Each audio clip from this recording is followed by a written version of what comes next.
Assalamualaikum. Bertemu kembali dalam mata pelajaran Akidah tahun 4 bersama Muallimah Husna. Pada minggu lepas, kamu semua telah mempelajari mengenai sifat-sifat orang yang beriman kepada qada dan qadar kan? Masih ingat? Jadi, pada minggu ini, kamu semua akan mempelajari unit 3, sifat-sifat orang yang tidak beriman kepada qada dan qadar. Jom kita fahami apakah sifat-sifat orang yang tidak beriman kepada qada dan qadar. Apabila seseorang itu tidak beriman kepada qada dan qadar Allah, maka mereka akan memiliki sifat-sifat berikut. Jom kita sama-sama kenali sifat orang tidak beriman kepada qada dan qadar Allah. Di dalam buku teks akidah, terdapat 4 sifat, iaitu pertama, menjadi seseorang yang sombong. Jika seseorang itu tidak beriman kepada qada dan qadar Allah, dia akan menjadi sombong. Bila berjaya akan sombong. Sombong dengan kawan-kawan, sombong dengan keluarga, malah sombong dengan Allah. Iaitu tidak rasa bersyukur. Yang kedua, menjadi seorang yang tidak bersyukur dan tidak reda atas ketentuan Allah. Yang kedua ni sama je macam yang pertama. Bila seseorang itu tidak bersyukur kepada, minta maaf ada kesilapan, bila seseorang itu tidak beriman kepada qada dan qadar Allah, menjadikan dirinya seorang yang tidak bersyukur. Bila berjaya tidak bersyukur dan tidak redha atas ketentuan Allah. Tapi bila dah ditimpa ujian, malah tidak redha, tidak menerima ujian dari Allah. Yang ketiga, menjadi seorang yang pemalas dan sentiasa mengharapkan bantuan orang lain. Orang yang pemalas ni, dia malas berusaha. Apa saja yang dia ingini, diharapkan bantuan dari orang lain. Contohnya, dia nak berjaya dalam peperiksaan tapi dia malas baca buku. Minta mak ayah yang bacakan, minta kawan yang bacakan. Tak bolehlah macam tu. Yang keempat, menjadi seorang yang berserah kepada nasib semata-mata. Yang ini dia tak nak berusaha tapi dia hanya bertawakal kepada Allah sahaja.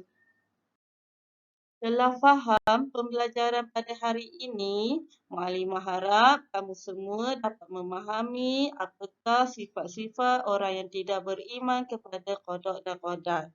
Jika telah faham, jom kita buat aktiviti pula. Ini ialah petikan yang Muallimah ambil dari buku teks Akidah muka surat 14. Apa yang perlu kamu buat?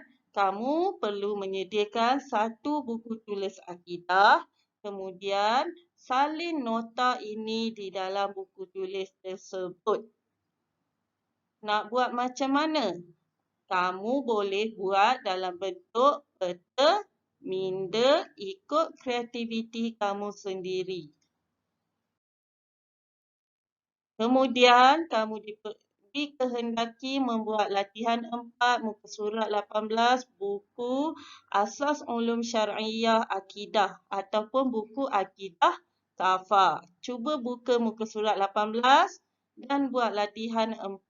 Arahannya, padankan perkataan di kotak alif dengan maknanya pada kotak ba. Ada 4 soalan. Baca dulu contoh nombor 1, ikhtiar. Cari dalam kotak ba apakah maksud ikhtiar dan gariskan. Setelah siap muka surat 4, kamu perlu buat muka surat 20 latihan 5. Untuk latihan 5 ni, kamu perlu jawab soalan-soalan di bawah. ada 4 soalan. Soalan ini berbentuk soalan pemahaman. Jadi kamu perlu mencari jawapannya di dalam buku PAFA muka surat 7 dari muka surat 7 hinggalah muka surat 16. Contohnya, soalan pertama tu, apakah yang dimaksudkan dengan qada dan qadar? Jawapannya ada pada muka surat 7 dan 8. Yang kedua, bagaimanakah kita beriman dengan qada dan qadar? Jawapannya ada pada muka surat 8. Yang ketiga, huraikan secara ringkas bukti yang menunjukkan wujudnya bahawa qada dan qadar itu ada. Ada dalam muka surat 9. Soalan yang keempat, berikan contoh qada dan qadar Allah Subhanahu Wa Taala. Ada dalam muka surat 16 jawapannya. Setelah siap latihan 5, kamu perlu buat latihan 6 muka surat 20. Untuk latihan 6, kamu perlu tandakan right pada jawapan yang betul dan pangkah pada jawapan yang salah. Ada 5 soalan. Perlu baca dulu kenyataannya, kemudian baru buat jawapan. Jawapan right atau pangkah ni hanya tulis dalam bulatan ini sahaja. Itu saja dari Muallimah. Jika ada persoalan atau pertanyaan, kamu boleh WhatsApp Muallimah.